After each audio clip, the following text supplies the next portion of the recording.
Eu posso já me apresentar? Então, Claro, claro. bom, sejam todos bem-vindos.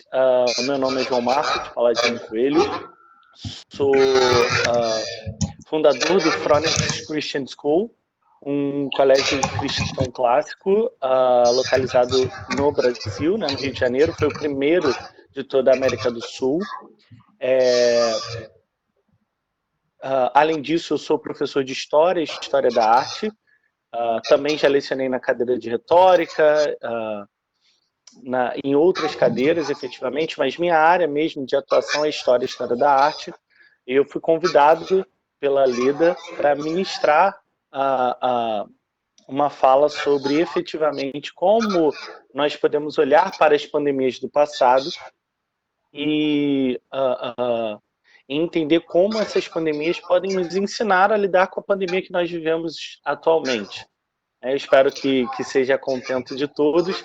A meu convite está aqui também o meu aluno, atual mentor, que é o Raul. Então, está aqui comigo também, me acompanhando.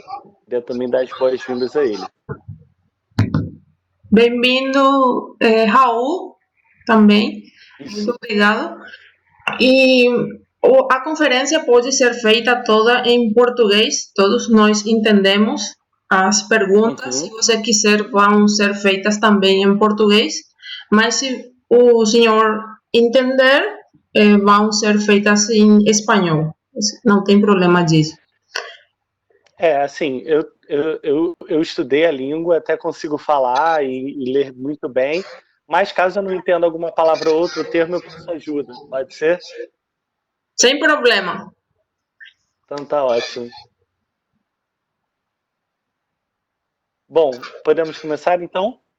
Por favor. Bom, quando a gente fala efetivamente sobre pandemia, a gente tem que entender a origem mesmo da palavra, né? Que é quando a gente fala sobre um processo epidêmico ampliado que tem alcançado grande parte do mundo, ou pelo menos muitos tipos de gente, né? Que que vem do grego, que é pandemos, né? Pan, que é todos, e demos, que é o povo, em grego. Então, nesse processo, é interessante a gente pensar que uma pandemia, então, pressupõe uma doença contagiosa que tem capacidade de alcançar a todos, né? Então, é muito importante que a gente tenha o cuidado de entender que quando a gente categoriza o Covid-19, né, o SARS-CoV-19, a gente tem que entender que esse processo é porque o alcance da doença já ultrapassou limites étnicos e geográficos. Pois bem, eu acho que hoje, para a gente poder fazer uma comparação efetiva do que é uma pandemia, a gente talvez tenha que revisitar algumas pandemias da história, né? Alguns momentos históricos em que pandemias se fizeram presentes, para a gente poder entender quais lições a gente pode tirar desse período. Antes de tudo, já que a gente fala universitários, a gente pode aprofundar aqui um conhecimento efetivo da ciência histórica, que é a ideia de que a história em si, ela não é aquilo que Cícero chamou de história magistra vitae, que seria a história como mestra da vida. O que eu quero dizer com isso? Nós não podemos levar em conta que a história ela é uma mestra da vida no sentido de que, ao olharmos ao passado, nós saberemos tudo o que nós vamos fazer no presente. Não dá para acontecer isso por um simples motivo, porque as pessoas que estão no passado não são as pessoas que estão no presente, nem as conjunturas do passado são as conjunturas do presente. Então, ainda que, por exemplo, lá no surto de H1N1 em 2009, os governantes e os cientistas tentassem olhar para a gripe espanhola, que também foi um tipo de influenza H1N1, não seria eficaz esse tipo de olhar, porque os momentos históricos são outros, os períodos históricos são outros, os agentes históricos são outros, E logo isso exigiria de nós, né, isso na verdade faria com que nós cometêssemos aquela palavra tão temida para o historiador, que é o anacronismo, ou seja, quando a gente olha para o passado com os olhares do presente. O exemplo que eu sempre dou para os meus alunos é quando a gente olha para a escravidão, ou a gente olha para um momento perverso da história da humanidade, e com os olhares de hoje a gente fala assim, mas como é que eles admitiram isso?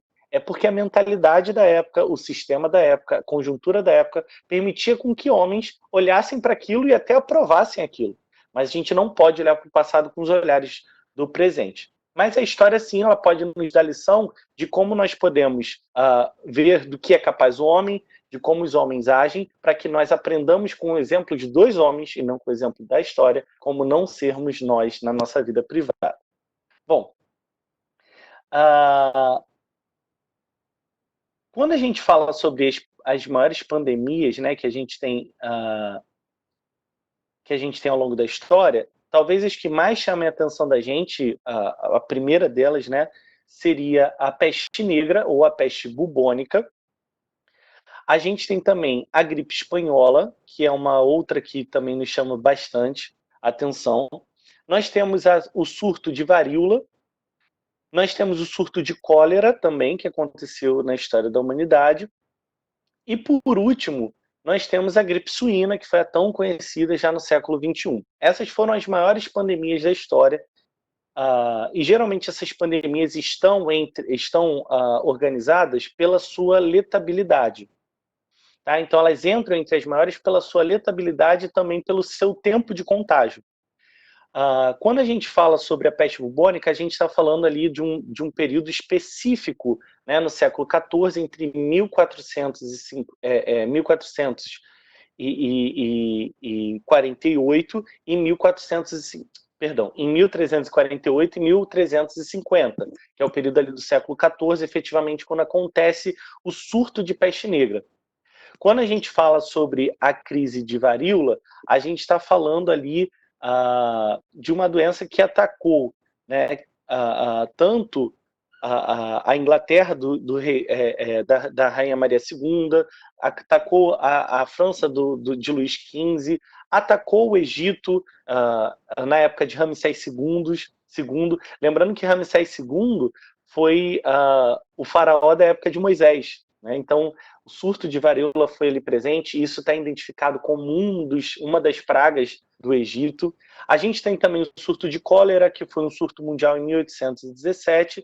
Nós temos o surto da gripe espanhola, que enfim, foi em 1918. E nós temos o surto de gripe suína, que aconteceu no século XXI, ali em 2009. Depois a gente teve mais um período em 2015, que foi efetivamente as maiores pandemias. Quando a gente olha para a história, a gente vai olhar que por diversos momentos essas pandemias geraram crises profundas. Isso não é diferente quando a gente olha para hoje como o coronavírus está se desenvolvendo e quais são as expectativas para o nosso futuro. Uma das primeiras lições que a gente pode aprender da história é que nenhuma pandemia é democrática. A gente tem a mania de pensar que a epidemia, que uma pandemia pega todas as pessoas, até pela origem do seu nome. E, de fato, a gente, com certeza, cada um de nós em nossos países, nós podemos olhar para o coronavírus e ver que tem que a gente conhece gente rica que teve e gente pobre que teve. Isso é uma verdade. Entretanto, a gente não pode dizer que o contágio da doença se dá de igual forma entre pobres e ricos. Por quê? Por um simples motivo. Eu não conheço a realidade social a fundo de vocês, mas eu posso falar da realidade social do meu país. Hoje, existe mais da metade da população que ainda vive em determinadas regiões sem saneamento básico. Quando a gente está saindo ali das grandes regiões, das grandes metrópoles, quando a gente vai para o interior do país, muitas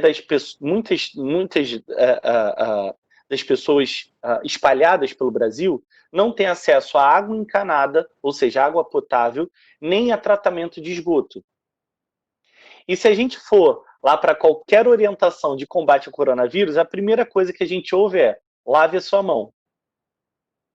Agora a pergunta que fica é, como uma pessoa que não tem acesso à água encanada vai poder se higienizar para lutar contra o vírus?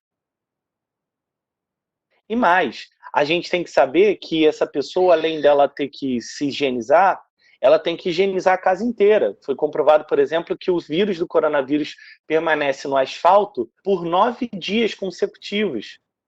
Em superfícies como o papelão, permanece por 13 dias. Então, qualquer caixa de papelão que você adentre a sua casa, você ter pisado com um sapato no asfalto em que alguém espirrou, que alguém tossiu, você vai estar ali com o vírus dentro de casa. O que eu quero dizer com isso? Obviamente, em todo processo pandêmico, morre mais o pobre do que o rico. Morre mais o desafortunado do que o afortunado. Até porque, geralmente, o pobre fica dependendo do sistema público de saúde, que geralmente é precário. É verdade que, no caso brasileiro, nós temos um sistema público de muita qualidade. Entretanto, esse sistema público nunca foi suficiente para dar conta de movimentos normais da saúde pública, fará de movimentos pandêmicos. Então, isso é importante a gente pensar que a primeira lição em todas essas esses grandes surtos pandêmicos na história da humanidade é mostrar que o pobre morre muito mais. E por isso, o maior cuidado da saúde das políticas públicas deve estar relacionado ao mais pobre.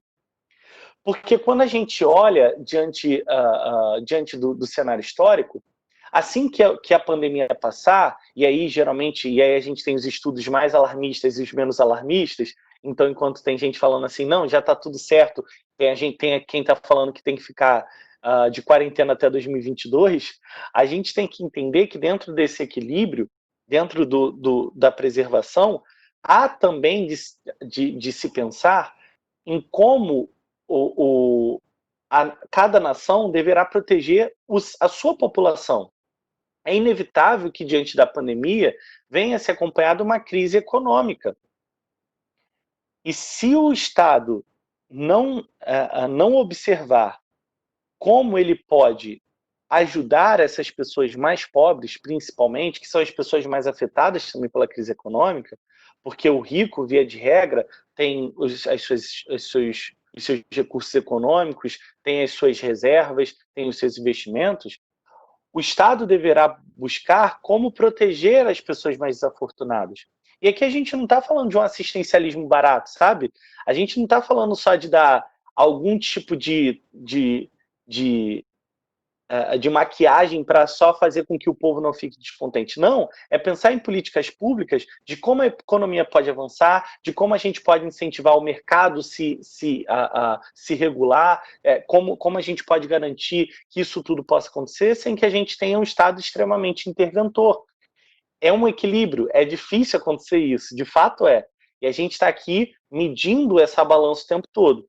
Falando mais uma vez do caso brasileiro, né, o Brasil economicamente tem guiado muito bem essa situação pandêmica, tanto que o Brasil foi convidado pelo FMI a ajudar os países nessa recuperação econômica. Entretanto, é de se entender que é inevitável passar por uma crise econômica. O desemprego vai lá no alto, né, crescem estratosfericamente, e a gente deve então lidar com essa situação de pobreza. Tranquilo, até aqui alguém tem alguma dúvida? Alguém gostaria de fazer alguma consideração, alguma pergunta?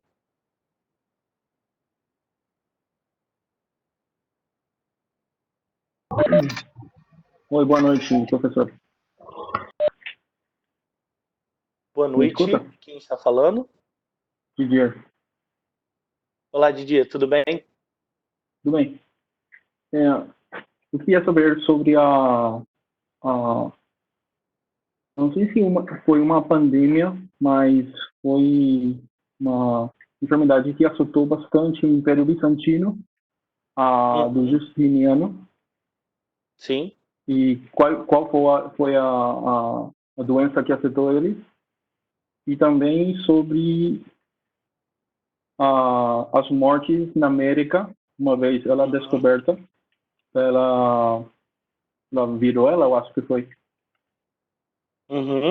Sim. Essas aí. Exato. eu vou começar de trás para frente. Na América, efetivamente, a gente teve um surto de varíola, principalmente pelo que a gente chama de choque microbiótico, ou choque microbiológico. E aí, geralmente, quando a gente fala sobre esse choque, a gente está falando... Geralmente a gente fala sobre a presença dos europeus em contato com os indígenas, né, com contato com os nativos. Entretanto, também a gente tem que inserir nessa equação a presença dos negros africanos.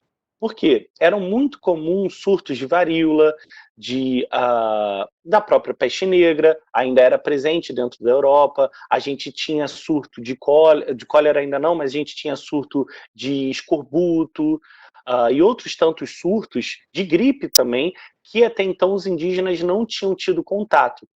Para trazer um dado interessante aqui, quando se fizeram um estudo de análise de DNA dos ossos dos indígenas pré-período colombiano, foi-se descoberto que o tipo sanguíneo predominante na América era o 0, ou o que a gente chama de O negativo, ou até tinha alguns positivos, mas geralmente era negativo. O que significava isso? Significava, porque quando o sangue é qualquer outro tipo que não 0 ou O, como a gente pode chamar, dependendo da variação linguística aí, a gente está falando sobre um sangue que não tem contato com muitos anticorpos, porque o A, o B ou AB são a presença dos antígenos A, B ou AB, ou A e B. Isso significa, então, que a presença, o contato microbiológico entre o europeu, o negro e o indígena causou um choque enorme que causou muitas mortes, mais mortes até do que a arma de fogo. Isso variou de lugar para lugar, obviamente. Na América Espanhola, né, que é onde se concentra todo o Império fora, o Império Brasileiro, né, o Império Português na América e o Império Inglês, né, toda a América Espanhola foi muito atingida por esse choque microbiológico. No Brasil a gente teve, mas nem foi tanto, porque acabou se utilizando a mão de obra indígena de uma maneira distinta, e o contato também foi muito distinto, e o território da América Portuguesa era muito vasto, mas em determinadas regiões da América Espanhola isso foi muito forte. Isso também foi muito forte na América do Norte, apesar de na América do Norte morrer mais índio por tiro, né? Quanto ao Império Bizantino, né? O que afeta também o Império Bizantino no período de Justiniano, ali entre 530, mais ou menos, é a peste bubônica, que também vem ali a aparecer. A diferença da peste bubônica para a peste negra são os estágios, tá? É porque os bulbos, eu vou tentar explicar isso um pouco. Na peste bubônica se formava grandes elevações na pele, e essa pele mole se chama bulbo, e por isso ficou bubônica, e a peste negra é um terceiro estágio dessa peste, quando então começa a se a surgir manchas pretas no corpo, o que causa depois uma morte muito rápida, mas muito dolorosa também. Então, no Império Bizantino, foi também a peste bubônica, porque a peste bubônica, via de regra, vem do Sudeste Asiático, tá? E na América Portuguesa, na América, de uma maneira geral, foi esse choque microbiológico entre o europeu, o negro e o indígena. Respondido?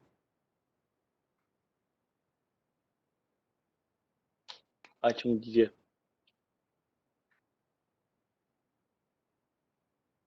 Bom, continuando. Alguém tem mais alguma pergunta? Continuando a nossa exposição, é importante a gente entender que essa ideia de não haver democracia no vírus, né, leva a gente então a pensar que a história que para o coronavírus nos cabe, então, como eu estava dizendo, observar os mais pobres, ter cuidado dos mais pobres. E por isso a gente tem que ter muito cuidado nas medidas de política pública, somado às medidas de prevenção, junto com as medidas de isolamento social, porque, vejam, a gente tem hoje uma grande tensão, né? Se a gente faz um isolamento de tipo horizontal e do tipo vertical. O tipo horizontal seria aquele onde todo mundo está isolado. O tipo vertical, onde a gente isola somente os grupos de risco, né? Os grupos que têm mais tendência a contrair o vírus, deixando o resto da população solta. Além disso, tem uma terceira via que seria o lockdown, né? Que seria todo mundo trancado obrigatoriamente dentro de casa, ninguém funciona, mais ou menos o que aconteceu em Portugal. A questão toda é o fôlego econômico que se pode ter para combater esse tipo de crise. Então, eu queria analisar um pouco de cada crise, principalmente o meu foco aqui vai ser na peste bubônica e na gripe espanhola, mas a gente pode falar de outras crises tirando outras dúvidas, né? No caso da peste bubônica, né, a gente não trata de um vírus especificamente, é uma bactéria que vem na pulga do rato e efetivamente esses roedores que vêm trazendo essas pulgas foram chegando até a Europa. Coincidentemente ou não com o nosso período, a peste bubônica, que atingiu majoritariamente a Europa no século XIV, veio da China, tá? Embarcações que vieram da China. Talvez sejam ironias da história, de fato. Essa peste, ela foi cruel demais. A gente pode variar aí entre 1/3 a 1/4 da população europeia some num espaço de 3 anos. Entre 1348 e 1350, a gente tem essa pandemia tomando toda a Europa e dizimando a Europa, né? A doença da peste bubônica tem como sintomas o inchaço de gânglios linfáticos na virilha, na axila e no pescoço, né? Justamente ali onde a gente tem o ponto cego dos nossos sistemas circulatórios. E tem sintomas de febre, calafrio, dor de cabeça, fadiga, dores musculares, né? Aproximadamente, acredita-se que a peste negra tenha matado entre 75 e 200 milhões de pessoas na antiga Eurásia. Ou seja, ali, incluindo os 2 continentes, é uma quantidade enorme de morte, né? 200 milhões de pessoas, o que põe aí qualquer pandemia seguida no chinelo quase. No total, a praga pode ter reduzido a população mundial de 450 milhões de pessoas para 350 milhões de pessoas. Então é sensível a essa doença. E é interessante a gente pensar, né, analisar como a peste negra influenciou na economia mundial. Até ali mais ou menos a metade do século XIV, a Europa vivia um problema econômico muito grande. Havia um número enorme de novas bocas nascendo, né? Um crescimento demográfico explodindo, e juntamente com isso havia uma diminuição de terras cultiváveis, juntamente com a falta de alimentos. E aí entra-se no que 2 historiadores, né, Ruggiero e Tenente, chamaram de ciclo perverso, ou seja, o preço alto dos alimentos gerava fome, que gerava revolta, que gerava guerra. Disso, as pessoas em guerra migravam para outras regiões, e no que elas migravam para as regiões, elas geravam um processo de aumento do valor dos preços dos alimentos em outra localidade. Esse ciclo, onde não conseguia se livrar, uma vez que as pessoas nasciam, efetivamente só vai ser quebrado com a peste negra. Ou seja, o ciclo de crise econômica vivida até então no país vai ser resolvido por uma morte geral de pessoas, né? E é interessante a gente pensar que de 1350 a 1450, a gente vive o que Robert Brenner vai chamar de depressão agrária, ou seja, um período de 100 anos, onde a economia ela volta a se estabilizar, vai ser possível o surgimento de pessoas como Michelangelo, Leonardo da Vinci, e outras tantas figuras do Renascimento italiano, que vão permitir efetivamente também um crescimento econômico, um destacamento econômico da burguesia e também a formação dos Estados nacionais modernos. Vejam então que uma pandemia geralmente acompanha processos históricos de transformações também estruturais numa sociedade. Essa é uma outra lição que as pandemias ao longo da história podem deixar para nós, que é a ideia de que as pandemias também conseguem gerar transformações socioculturais e também econômicas profundas em uma sociedade. Obviamente, isso não acontece de maneira igual em cada região, mas com certeza, principalmente em regiões como os Estados Unidos, hoje em dia, a própria China e outras regiões sofrerão transformações profundas com a presença do vírus. Então, essa lição é importante para a gente entender que, sim, elementos biológicos e elementos externos à sociedade, à economia e até à cultura são capazes de transformar aspectos estruturais da sociedade. Obviamente, os aspectos conjunturais vão ser mudados, mas é também possível que aspectos estruturais sejam repensados ao longo desse processo. Tranquilo até aqui nessa segunda lição? Alguém tem alguma pergunta? Não? Ótimo. Então, quando a gente prossegue então nesse processo, a gente vai entendendo que as doenças, quando surgem, devem ser observadas pelos leitores do tempo, e aí quando eu chamo leitores do tempo aqui somos nós, né? Nós somos os responsáveis por lermos os tempos que se apresentam diante de nós. Se nós não conseguirmos ler as coisas que estão diante de nós, é porque nós somos analfabetos históricos e analfabetos sociais. E essa é uma dos piores cativeiros que nos surgem, porque geralmente também ao longo das pandemias surgem pessoas que vão tentar se aproveitar do senso de desespero e o senso de morte para poder enganar pessoas e engendrar discursos e alimentar ideologias. Essa talvez seja uma lição mais rápida, né, que eu tenho inserido aqui, mas é uma lição importante.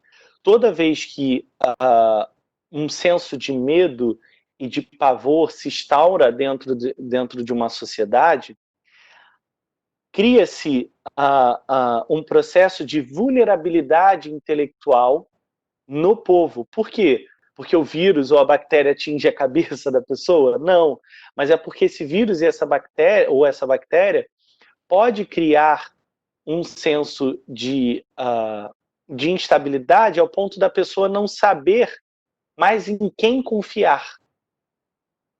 E essa disputa, que pode se tornar uma disputa político-ideológica, deve ser lida com muito cuidado por cada um de nós. Ok? Talvez vocês consigam ver isso dentro do cenário político do país de vocês, como a gente consegue ver dentro do cenário político brasileiro. Nós temos aqui disputas políticas que tomam a frente das disputas contra o vírus. Né?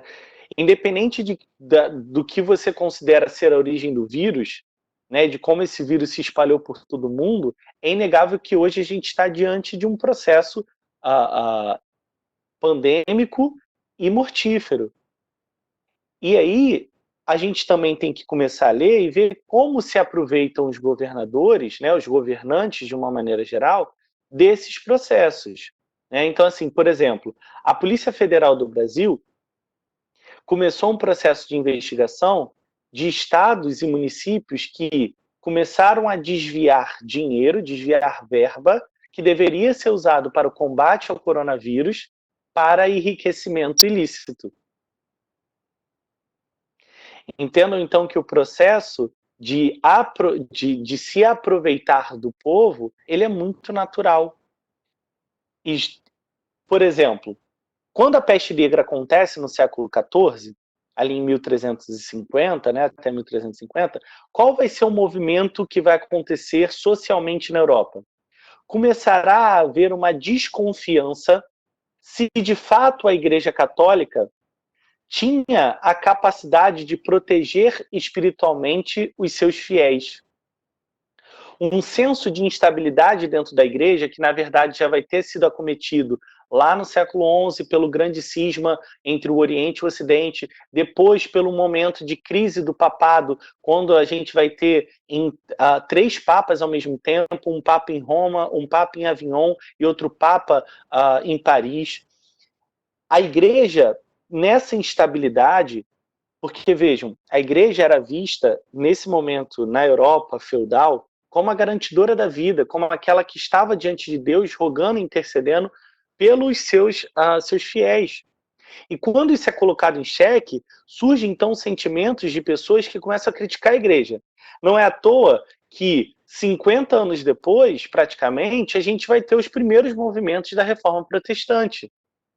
Ou seja, pandemias criam cenários de instabilidade a ponto de se questionar status quo e também estruturas sociais, fazendo com que essas coisas sejam repensadas, fazendo com que as estruturas de segurança sejam repensadas a ponto de que as pessoas olhem e falem assim, será que eu posso continuar confiando naquilo que eu vejo, naquilo que funcionava até então? Então vejam que, não que eu estou aqui querendo dizer que a reforma protestante foi causada pela peste negra, não. Mas a peste negra abre precedentes para questionamentos da estrutura da Igreja Católica Apostólica Romana até então.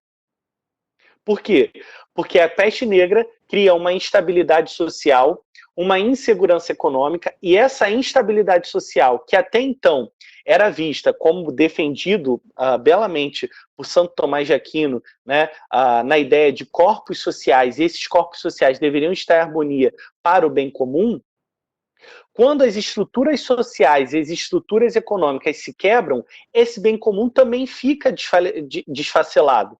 A ponto de que senhores feudais e camponeses começam a entrar em conflitos. A gente vai ter movimentos na França, por exemplo, do jacquerier, né, que são os camponeses que começam a se revoltar. Ou seja, toda essa instabilidade social que fora causada pela peste negra vai culminar em uma possibilidade de questionamento, como a própria reforma protestante. Então, sim, a gente pode experimentar nos próximos 50 anos reformas ou transformações que podem ser impensáveis agora no momento, mas que vão ser ocasionadas pelas transformações estruturais causadas pelo vírus. Por quê? Porque geralmente nesse momento, no momento de instabilidade, há uma abertura para o questionamento das estruturas vigentes. Isso pode ser tanto para um lado bom quanto para um lado ruim, ok? Alguma dúvida nessa lição? Alguém gostaria de fazer alguma pergunta? Leda, só para eu ter noção, eu tenho quanto o aplicativo limita o tempo? Não, você tem todo o tempo do mundo. Tá, mas eu juro que eu não vou tomar todo o tempo do mundo, tá, gente? Senão a gente não sobrevive ao coronavírus, mas morre de aula de história. Então, tranquilo, alguém quer fazer alguma pergunta? Parece que a Laura abriu o microfone. Laura, você tem algo a falar? Não? Bom, ótimo. Continuando, então, a gente vai ter outros momentos que vão interferir. Quando a gente fala, por exemplo, né, da varíola e de outras doenças infecto-contagiosas, como foi trazido aqui pelo Didier, na América, né, nas Américas, na época dos descobrimentos, a gente também vai perceber que essa morte excessiva de indígenas vai transformar a sociedade de maneira profunda, até porque isso vai ser importante para a noção de guerras justas que vai ser promovida A gente vai ter ali propriamente também a figura de Bartolomé de las Casas, né, de como se vê o indígena, de como se vê o nativo. Mas mais do que isso, quando a gente tem essa morte em massa, né, de indígenas, a gente vai ter também uma necessidade de inserção, por exemplo, da mão de obra negra. Ou seja, a escravidão sendo institucionalizada e se tornando uma estrutura dessa sociedade. Tanto que a gente sabe que a escravidão vai ser um momento que mesmo que varie a data de abolição da escravatura nas Américas, a gente sabe que só no século XIX a gente vai ver esse movimento acontecendo. O Brasil, por exemplo, foi o último país das Américas a abolir a escravidão. Nós abolimos em 13 de maio de 1888. Ou seja, a gente praticamente entrou no século XX ainda com escravos. Não foi à toa que o golpe republicano de 15 de novembro de 1889, no Brasil, quando nós deixamos de ser monarquia para sermos republicanos, foi porque em 13 de maio surgiu um movimento chamado de Republicanos de 13 de maio. Ou seja, eram os agricultores, os cafeicultores, os que plantavam café, que tinham como base da sua produção os escravos, revoltados com a então princesa regente Isabel, a Redentora, vão se aliar aos republicanos, não por estarem ligados ideologicamente a eles, mas porque discordam desse movimento e aí, então ajudam a promover o golpe republicano de 15 de novembro. Ou seja, esses movimentos, né, e a gente está pensando, então, como uma estrutura estabelecida 3 séculos antes, devido a uma pandemia, vai ser responsável por movimentos na história lá na frente. Então, de alguma forma, a gente tem que se preparar para que o coronavírus impacte ainda muito o mundo, ainda que não mais com morte, Deus queira que não mais com morte, que saia quanto antes vacinas, que se descubram cada vez mais efetividade de medicamentos, de tratamentos, que se avance em muito a terapia médica. Mas a gente sabe que socialmente, economicamente, politicamente, o coronavírus ainda há de impactar muito o mundo. A gente não pode esquecer que até o surto de coronavírus no mundo, que foi mais ou menos ali em março, fevereiro e março, até ali a gente só deu um pause, a gente só travou uma guerra econômica gigantesca que estava acontecendo no mundo entre Estados Unidos e China, que estava, inclusive, trazendo tensões de Rússia e outros países começarem a entrar em tensões, até mesmo de rivalidade de guerra. Então, a gente tem que entender que essa pandemia ainda há de afetar muito as nações. As nações estão se empolgando. Geralmente, quando há esse movimento, há junto um movimento de reação. Então, a gente não pode esquecer que o mundo já passava por um processo conjuntural muito tenso, que por vezes se aquecia em possibilidades de intervenções diretas. Então, a gente também tem que entender que o coronavírus será responsável por talvez acirrar essa crise econômica mundial. Ok? Tranquilo? Tá aqui alguém quer fazer algum adendo, alguma pergunta sobre essa questão da guerra econômica?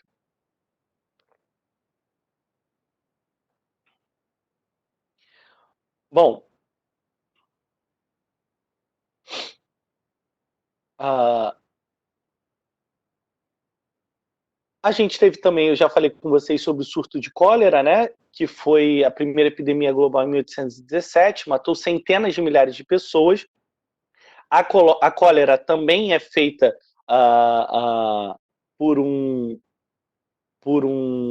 uma bactéria, né? E o problema é que os ciclos epidêmicos dela são muito frequentes porque ela tem mutações constantes, né? E por isso ela é considerada uma pandemia, porque de tempos em tempos a gente tem surtos de cólera, né? A transmissão acontece principalmente por consumo de águas e alimentos contaminados, ou seja, mais uma vez aqui a gente mostrando que pandemias não são democráticas, elas geralmente alcançam as pessoas mais pobres. Então, quem tem condições de ter água tratada, quem tem condições de ter alimentos limpos, de ter alimentos de qualidade, né, são pessoas mais ricas. E é muito mais comum em países subdesenvolvidos, né? Um dos países mais atingidos por cólera atualmente é o Haiti, né? O Brasil, por exemplo, o meu país já teve diversos surtos da doença, principalmente no Nordeste brasileiro, né? Talvez se algum de vocês está mais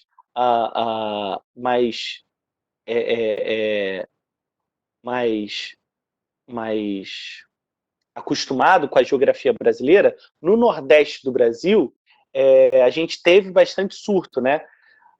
No Iêmen, em 2019, mais de 40 mil pessoas morreram devido a essa enfermidade, né? Geralmente a gente tem aí sintomas como diarreia, cólicas, enjoo, né? A gente tem vacina já para a cólera, mas ela não é 100% eficaz, né? E geralmente o tratamento é por volta de antibiótico.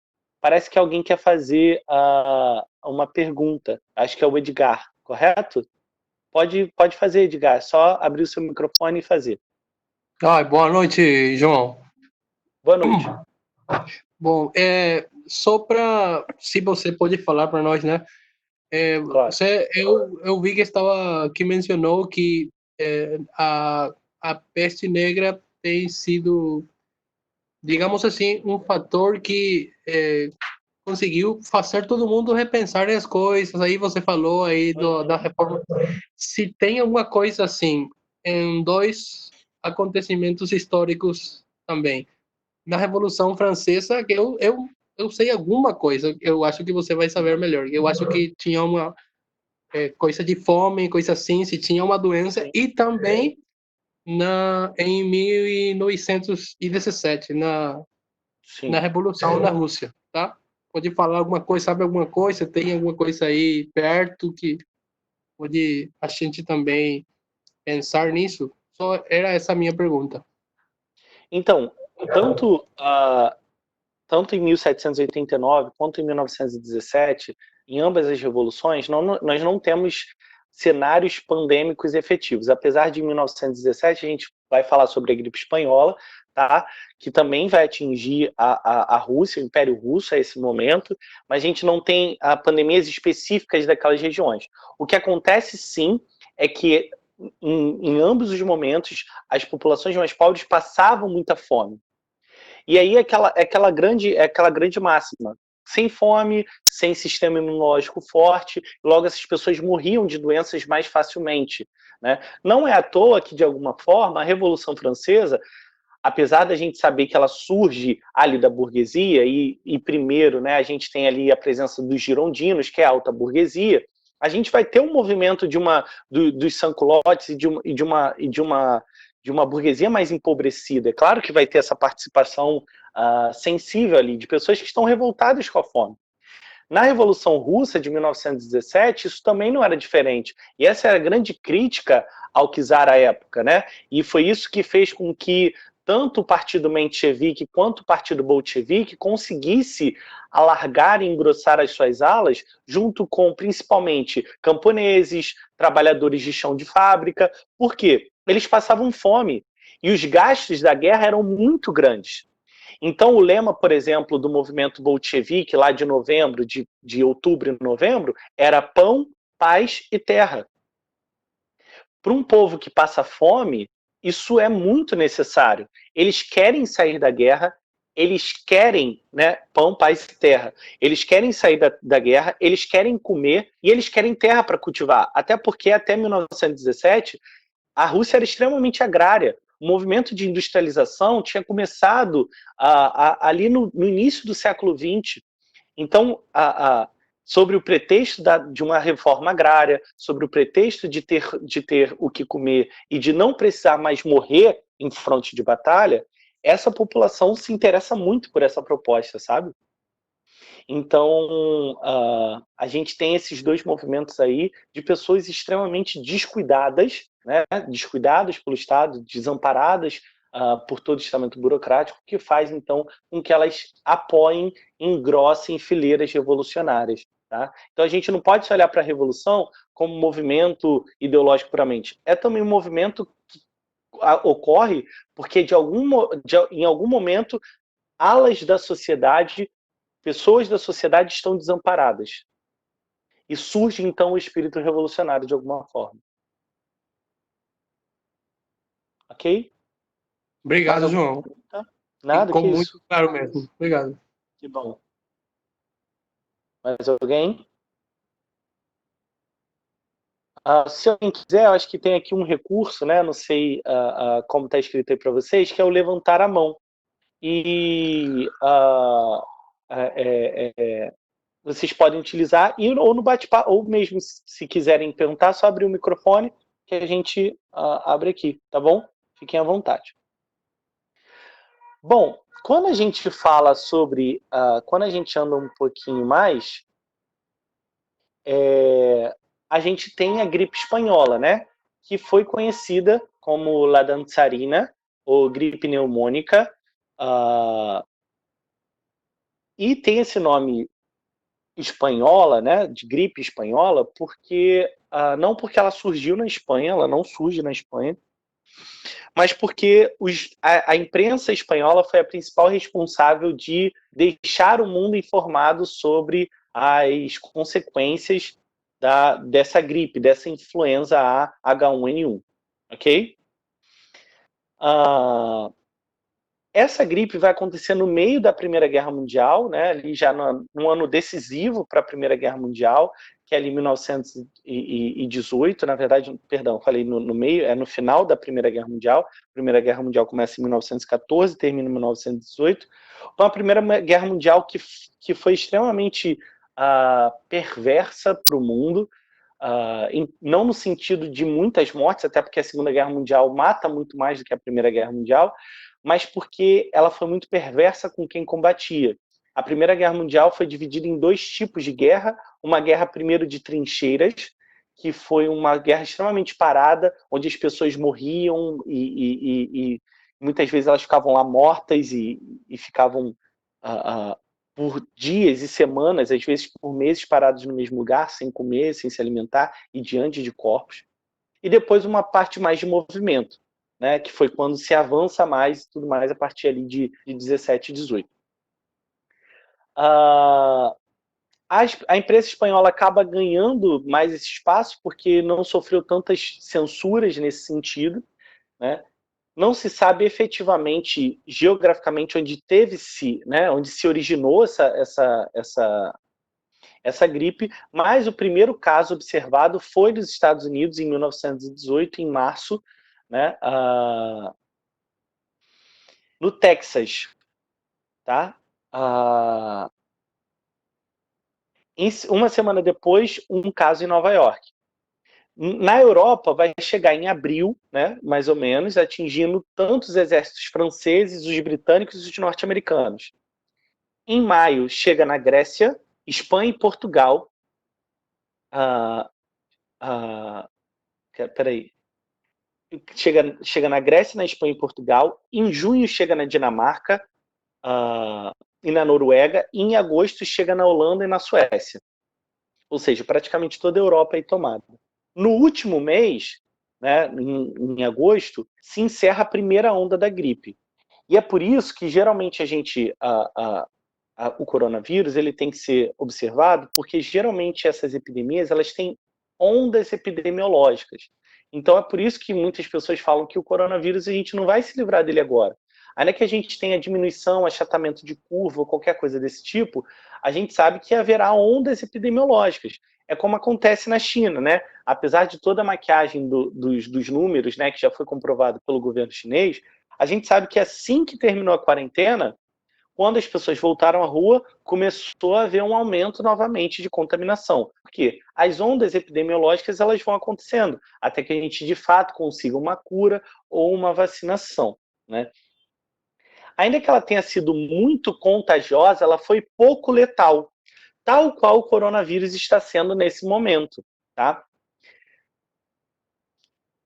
Em agosto desse ano ainda, lá no final de agosto, teve o início de uma segunda onda da gripe, que vai alcançar o seu auge principalmente nos meses de setembro, entre setembro e novembro, que é o período de outono no hemisfério norte. Isso aqui é importante porque muitas pessoas falam assim, não há estudos conclusivos dizendo que em regiões mais frias é mais fácil você pegar o coronavírus, e algumas pessoas vão associar a temperatura. E a gente tem que diferenciar clima de temperatura, né? O clima é aquilo que deixa mais úmido, mais seco, mais quente, mais frio, e a temperatura é o quente e o frio. Então, o clima, ele favorece, não necessariamente o vírus ficar mais forte. Mas por quê? Geralmente, em períodos mais frios, em períodos de outono e inverno, nós temos uma crescente de doenças que acometem o pulmão, doenças infecto-respiratórias. Essas doenças tornam-se comorbidades que facilitam a proliferação do vírus, ou mais, que também fazem com que o impacto do vírus seja ainda maior. Entende, então, por que em processos de outono e inverno, como para nós aqui na América do Sul, que é onde a gente está entrando agora, a gente está no outono, estamos prestes a chegar no inverno, e a gente está passando um dos anos mais frios no Brasil, né? Eu acredito que não seja diferente para vocês, a gente tem agora um movimento de uma segunda onda contagiosa, obviamente, que vai trazer mais gente contaminada. Isso é inevitável, tá? Por quê? Porque somam-se as doenças infecto-respiratórias o próprio coronavírus. Então, por exemplo, eu tenho rinite, né? Rinite alérgica. Então, eu necessariamente sempre estou com o meu nariz entupido, né, com as vias entupidas, e sempre estou, então, com o pulmão ali comprometido de alguma forma. Se eu contrair o vírus, ainda que eu esteja totalmente fora do grupo de risco, há uma chance disso ser mais eficaz no meu sistema, no sentido de agravamento da doença. Ok? O que vai acontecer é que ela vai ser bem mais virulenta, essa segunda onda da gripe espanhola, né? Aí não fica só concentrada na Europa e nos Estados Unidos, ela se alastra para a Índia, Sudeste Asiático, Japão, China, pelo continente africano, América Central e América do Sul. Em vários países do mundo vai ter um elevadíssimo número de mortes, né, nessa segunda onda. A terceira e última onda começa em fevereiro de 19, termina em maio, mas não vai ser tão letal quanto essa segunda onda. Calcula-se que no total de março de 18 até maio de 19, a pandemia tem afetado direto ou indiretamente 50% da população mundial e matou entre 20 e 40 milhões de pessoas, tá? A pandemia da gripe espanhola matou mais do que a Primeira Guerra Mundial, que matou cerca de 15 milhões de vítimas. Se a gente usar o número mais baixo de projeção, a gripe espanhola matou pelo menos 5 milhões a mais do que a Primeira Guerra Mundial. Razão pela qual ela foi qualificada como o mais grave conflito epidêmico de todos os tempos, tá bom? Efetivamente eu não tenho dados para comparar com países de vocês, mas no Brasil a gripe ela começa a entrar no surto de setembro, né? Aqui, que foi trazido justamente por uma divisão naval que aportou aqui no território, né? E aí entrou também no Nordeste brasileiro por um navio inglês, né? Em novembro chega até a Amazônia, que é uma região sem qualquer assistência, principalmente nessa época, e a medida do governo brasileiro foi o esvaziamento dos centros urbanos causado pelo medo do contágio, tá? Então, houve quarentena no Brasil, até porque, nessa época, só se sabia que tinha que ficar todo mundo isolado. Não havia conhecimento de medidas terapêuticas e o que as autoridades brasileiras pediam era que se evitasse aglomerações, né? Ao longo do período, se registrou aqui no Brasil 35 mil mortes no geral, né? Só que no Rio de Janeiro, que é o meu estado, em 2 meses faleceram cerca de 12.700 pessoas, um terço praticamente da população que morreu no Brasil, né? Quem liderou esse combate foi Carlos Chagas, que foi um grande sanitarista brasileiro, implementando 27 pontos de atendimento na capital federal, né? E isso foi muito importante, né? O momento crítico que se deu ali em meados de outubro fez com que efetivamente se descobrisse que não dava para controlar a gripe, né? E a gente teve esvaziamento de colégios, quartéis, fábricas, né? E começou a ter falta de alimento, remédio, leitos e até de caixões. Então vejam que, mais uma vez, o mais pobre é mais afetado, né? A gente teve uma quantidade grande de mortes, né? E embora a gripe espanhola tenha efetivamente atravessado toda a pirâmide social, a feição democrática deve ser olhada com atenção, pois a maioria das vítimas vinha das camadas mais populares, né, dos grupos que eram chamados aqui no Brasil de indigentes, ou seja, aqueles que não têm qualquer tipo de identificação, né, que geralmente são moradores de rua. No final das contas, ela chegou a matar o presidente eleito, Rodrigues Alves, que estava se reelegendo, e foi muito perversa. Vejam, outra lição então que a gente toma na história é que o advento da globalização, e não confundir isso com globalismo, também permite com que o contágio seja muito mais fácil e muito mais rápido, né? Então a gente vive em tempos em que qualquer controle de doença é praticamente impossível. E por isso a gente vive em tempos que as maiores armas não são as atômicas nem as nucleares, mas as biológicas. Porque as biológicas elas causam terror e morte sem demonstrar efetivamente uma guerra. Beleza? Alguém tem alguma dúvida, alguma pergunta? Eu gostaria de abrir agora, né, para algumas discussões e gostaria de ouvir um pouco vocês para que a gente pudesse discutir alguns tópicos, né? Não querer só ficar eu aqui falando. E aí, alguém gostaria de começar? Alguém gostaria de falar? Eu gostaria de fazer uma pergunta. Oi, João. Olá, tudo Sou o bem com o padre senhor? Miguel Martínez, é o meu nome. Prazer. Então, prazer meu. Eu estudei um pouco mais, com mais detenimento, o surto da peste de Marselha. Não lembro exatamente. Foi em 1720, ao redor de 1720, mais ou menos. E eu estudei isso com mais detenimento, mas não lembro exatamente de peste de que foi. Foi uma peste negra, né? Peste negra. Isso. Bubônica, foi peste bubônica, acho.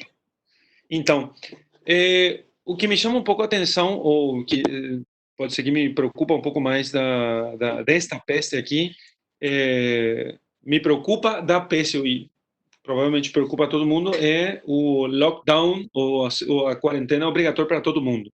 Sim. Mas parece ser que nessa peste de 1720, em Marselha, onde morreram mais da metade da população, 90 mil habitantes, e morreram 50 mil, também havia ou seja, as pessoas ficaram em quarentena, inclusive as pessoas não doentes. Por que digo isso? Porque o bispo Besançon, da época, em Marselha, ele mandou construir, na época, altares nas esquinas e mandou celebrar missa aos padres nesses altares. Então, as pessoas podiam assistir à missa desde o balcão das casas. Então, eu pensei, puxa, então deve ser mais ou menos que em cada epidemia mais ou menos importante, o lockdown é mais ou menos também uma prática mais ou menos frequente. Você tem algum dado a respeito disso, a respeito da amplitude ou a extensão da prática da quarentena obrigatória, inclusive para pessoas não doentes? Então, eu estaria sendo leviano aqui se eu dissesse que eu tenho uma informação precisa sobre processos de quarentena em cada uma das das pestes ao longo da história do mundo, mas efetivamente algumas práticas de quarentena obrigatória era muito comum, até porque era normal, até que a gente tenha o advento da democracia, né, enquanto movimento político, de que medidas autoritárias fossem muito comuns entre os governantes.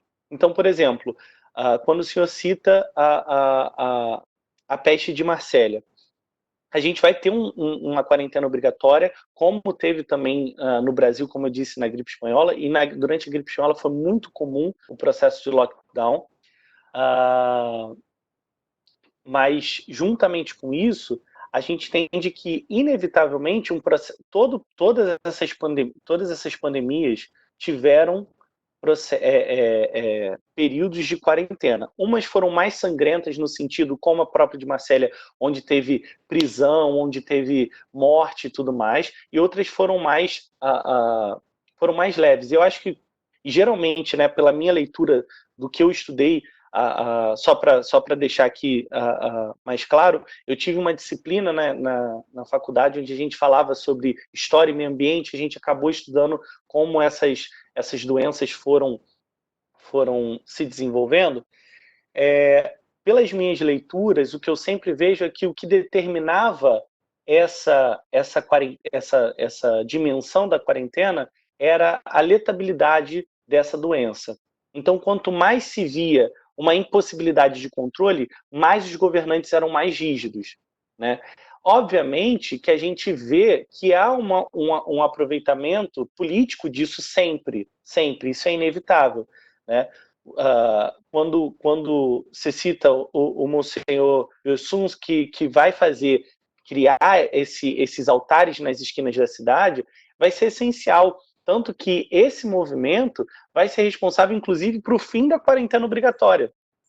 Porque esse apoio moral, essa assistência aos doentes, aos moribundos, vai ser essencial. Então, assim, se eu acho que tem uma lição aí importante também da gente tirar, é que dentro desse período, a gente precisa, antes de tudo, também de dar o apoio moral, espiritual às pessoas durante o período da quarentena.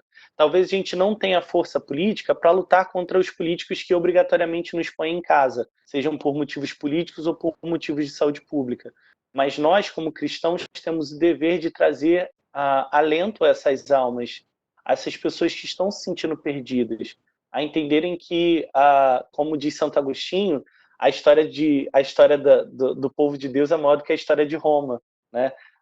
Roma ser atacado por alarico não é o fim da nossa história. O fim da nossa história está lá, no dia em que Cristo vai voltar. Então, trazer essa esperança é também curar o coronavírus, porque a gente não pode esquecer que todo o processo mental também interfere dentro de uma doença. Então, assim, esses movimentos de quarentena sim acontecem ao longo de todas as pandemias. Eu desconheço pandemias em que não houve qualquer tipo de quarentena, né? Lockdown não foi um padrão em todos, mas foi um padrão que se acontece comumente também em alguns movimentos epidêmicos. Mais alguém gostaria de trazer alguma contribuição para a gente discutir algum tópico? Importante que eles possam falar.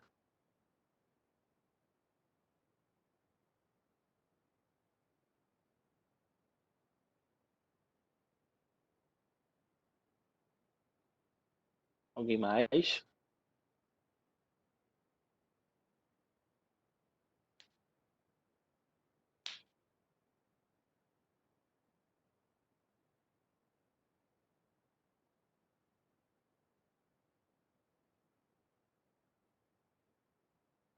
Quem quiser, só abrir o microfone e falar. Eu gostaria de ouvir a opinião mesmo de vocês, contribuições. Eu acho que essa é a parte que nenhum de nós não tem nenhum conhecimento da parte da história. Enquanto ao Paraguai, nós não temos investigações, documentos, são simples referências de eh, de pandemias, no sé si se puede decir así, pero hay pocos registros sobre eso acá en Paraguay.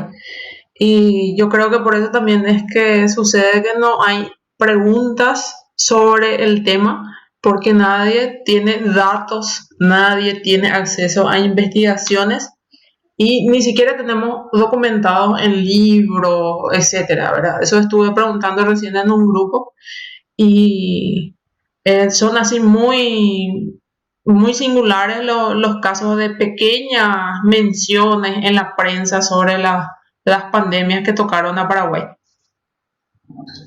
Perfeito. Como está sendo o processo de quarentena aí de vocês? Como o governo está reagindo? Bueno, la cuarentena aquí creo que lleva ya como unos 40 o 45 días, si me corrigen. Desde ayer, lunes, segunda-feira, inició la cuarentena inteligente que es escalada es por parte y está compuesta de 4 fases y luego a medida que se avance, a medida que se progrede, se van a ir eh, liberando más el gobierno a los ciudadanos. Por ahora estamos todavía limitados. Sim. E vocês conseguem observar alguma utilização política do coronavírus por aí? Muy poco, o sea, no tiene la contraparte no tiene la fuerza necesaria para hacer una ofensiva al gobierno. Se ha llegado a endiosar mucho la figura de nuestro presidente, del ministro de Salud, etcétera. O sea, hay una obediencia, un fenómeno de obediencia absoluta a lo que se dice el gobierno. Interessante. Levantaste la mano. ¿Quieres mencionar alguna cosa? Boa noite, João. Não, aqui Boa no noite. Paraguai a fraca reação intelectual, a falta de qualquer discussão sobre essa questão foi bem marcada agora. Para qualquer pessoa que tenta ter um pouco de cultura ou tenta buscar um conhecimento de como funciona o mundo, examinar como aconteceram as coisas aqui no Paraguai é um fenômeno, no mínimo, muito interessante. Para mostrar como, ao contrário do Brasil, em qualquer lugar do mundo, praticamente, você lê os jornais e sempre tem discussões, se o mainstream, se o establishment tem 80%, 90% do discurso, pelo menos uns 10% a 20% de ou jornais, ou algum articulista, ou alguma discussão, inclusive no campo científico, acontece. E cultural também, obviamente. Aqui no Paraguai não há nenhuma reação cultural, ou no campo do campo profissional, intelectual, sobre a questão. Aqui foram assumidas as, entre aspas, recomendações da burocracia tecnocrática da OMS, que nem cordeirinhos indo pro abate. Não. E o segundo fenômeno, além dessa obediência cega, sem nenhuma discussão, o segundo fenômeno é o medo e o pânico que cundiu entre as massas, de distintos graus sociais, distintos níveis sociais e graus de escolaridade. Eu até desconfio que quanto maior o grau de escolaridade, e eu não falo que isso seja bom, né? Escolaridade quase sempre deixa as pessoas um pouco mais arrogantes, né? Nos nossos tempos. Então, quanto maior o grau de escolaridade, maior o grau de submissão também. Sim. Então, a imprensa é 100% medrosa, infunde pânico nas pessoas, e as pessoas aceitam tudo sem discussão. Ninguém consulta uma mídia em língua estrangeira, nem os jornalistas. Assim, é muito engraçado. Eu leio mídia francesa, até os jornais progressistas da França discutem, né? A Itália, hoje em dia, já é uma discussão muito feroz. Uhum, A Inglaterra, enfim, os Estados Unidos nem se fala, né? Você deve imaginar mais ainda, deve conhecer claro. mais ainda.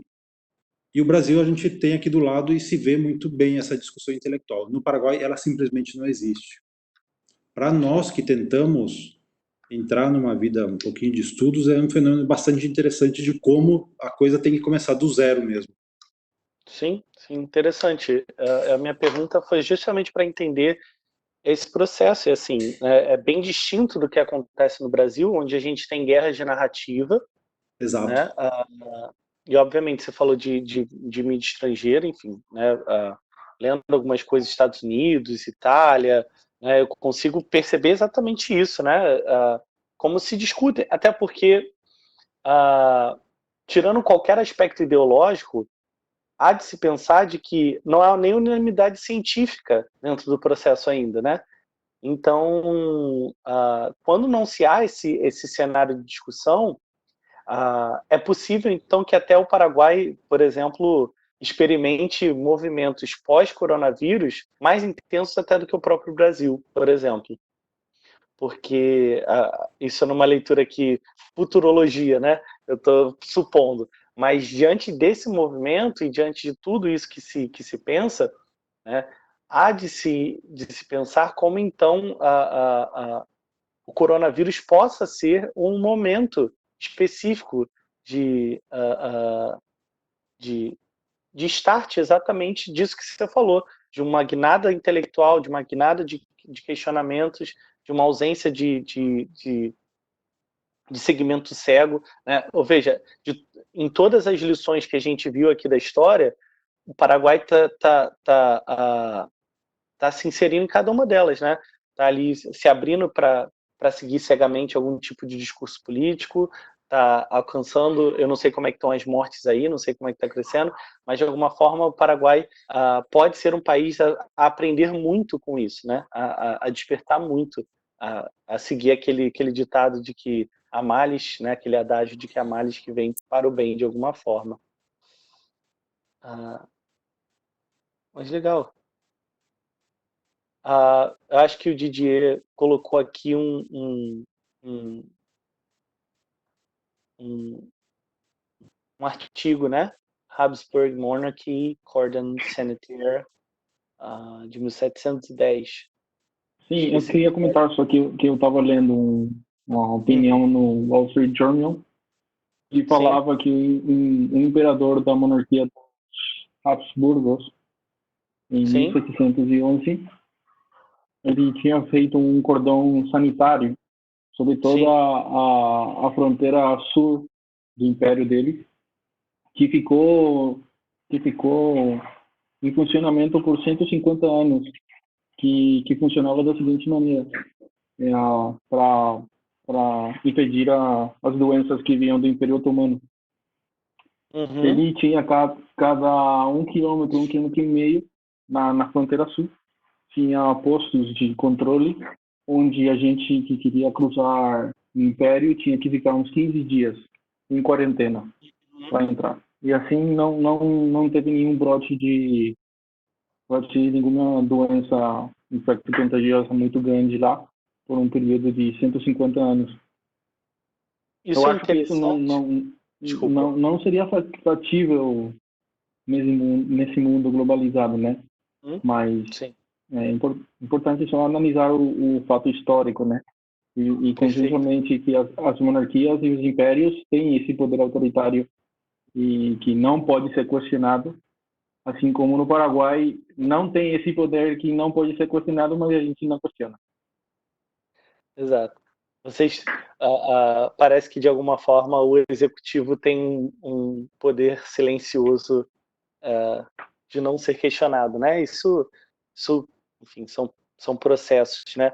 Mas é interessante isso que o Didier traz, porque de alguma forma quando a gente olha, então, ah, tirando uma lição histórica desse fato, é de que antes de tudo deve-se qualquer política pública e política de saúde pública deve se investir em prevenção de doenças, em imunização das pessoas, e não só imunização com vacinas, mas também imunização de fortalecimento do sistema imunológico das pessoas, né? Para isso é necessário um trabalho muito extenso. Obviamente, como o Didier chegou a uma conclusão, né, que o mundo globalizado não nos possibilita mais. A gente pega, por exemplo, a própria União Europeia, que tem dentro do seu acordo a livre circulação de pessoas. Nós aqui no Mercosul é a mesma coisa, eu não preciso apresentar nada para eu poder entrar no Paraguai, eu não preciso apresentar nada para entrar na Argentina, só eu entro, porque dentro do nosso acordo está a livre circulação de pessoas.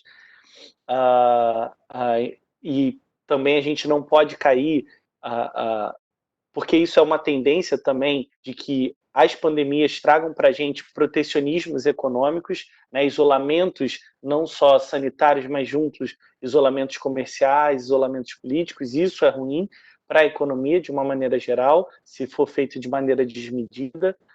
Então a gente precisa ter nessa lição de que sim, um bom governo é aquele que previne o seu povo das coisas que acontecem. Isso não significa que não se tem qualquer tipo de doença ou foco de doença em qualquer lugar, mas isso vai ser mitigado, vai ser diminuído e até suprimido, dependendo do trabalho feito. Obrigado, Didier. Didier deixou aí nos comentários, no chat, o link. Mais alguém gostaria de falar?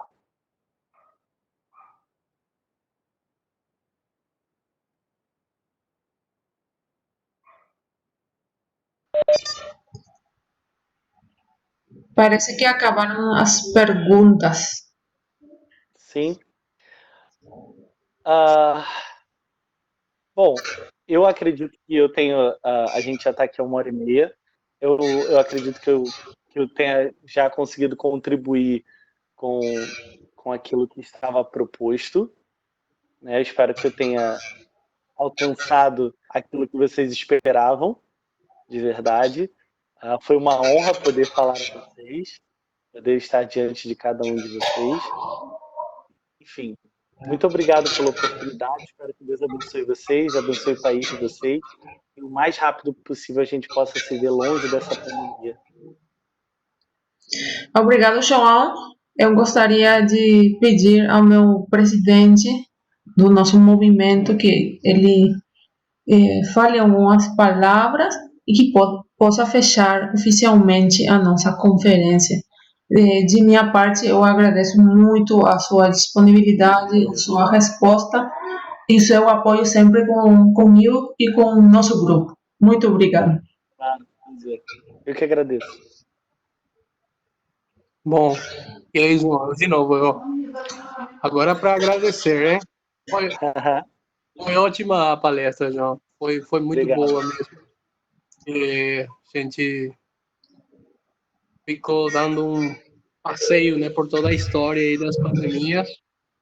A gente vai pegar de novo você de volta aí para falar mais de história. Tem muita coisa para falar aí. Claro. Então aí vou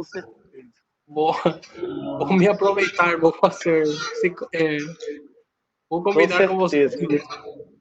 E eu já me ponho à disposição para qualquer coisa que for possível, para qualquer tópico, a gente está aqui para fazer esse conhecimento histórico circular. Obrigado, João. Obrigado, y obrigado a todos, ¿no? Gracias a todos por conectarse. Bueno, una vez más, creo que Leda ya pasó también en el grupo, digamos, las siguientes sesiones. A gente está fazendo isso já, quantas? 2 semanas? 2 semanas. Várias palestras. Aí a gente tem a honra de ter você agora aqui conosco. Muito obrigado por lembrar de nós, por nos ajudar com isso aqui. A gente está aproveitando no máximo. Valeu, João. Eu que agradeço. Muito obrigado. Muito bien. Muy bien. Así entonces cerramos la conferencia de hoy, ¿verdad? Disculpen, llegué un poco tarde. Bueno, y quedamos conectados para las próximas conferencias y por qué no contar de vuelta con Joao en la brevedad seguramente para que nos converse de alguna otra cosa, segurito. Muchas gracias a todos. Gracias. Obrigado, João. Ele também já escreveu para Camijuí. Nós já usamos artigos dele enquanto a história. E para a próxima aula, talvez nós podamos falar um pouco de artes liberais, que você tem muito conhecimento sobre o tema e é o foco do seu trabalho praticamente. Tá ótimo, com certeza. Convite já aceito. Muy bien, hasta luego todos. Entonces, vamos a cerrar acá la transmisión. Chao, chao. Gracias a todos y nos vemos el miércoles si Dios quiere. Até mais, João. Tchau, tchau. Até mais, tchau, tchau.